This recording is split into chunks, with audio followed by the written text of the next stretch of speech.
we impart the notion of the arts as a human right in our society, that it's an open right to the right of expression, and that if we deny that, we deny and we make our society much poorer. One of the things that has struck me in particular through the conversations that we've been having with members, we asked you the question, why do you do it?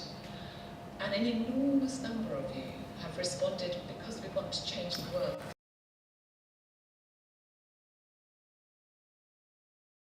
The artist Jeremy Deller said, "I believe since the beginning of time there have been two types of artists.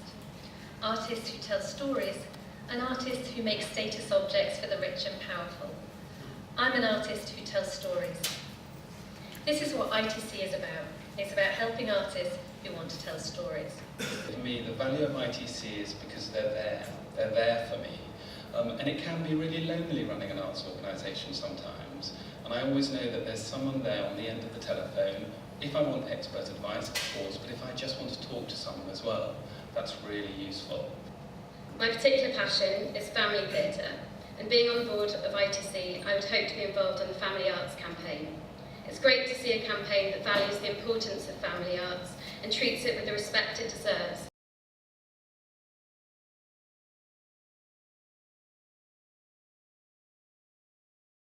The headline for the Arts Council is our funding has been cut by 35% in real terms in recent years, and then a further 5% from 2015.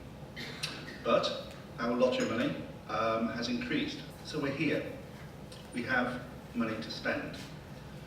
But we have always spent our money in partnership with others. And some of our partners, and by this I principally mean local government, they're under a great deal of pressure.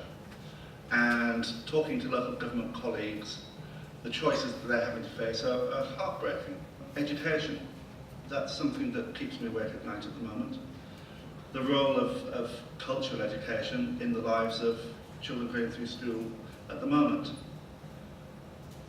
The way in which children and young people have or have not the opportunity to connect with the arts, and if they have an interest to take that further, to take it to where their talent allows them, as it were. We've got to keep an eye on it, because if it becomes thought that culture in schools doesn't matter, that arts education doesn't matter, then we're in danger of losing an awful lot.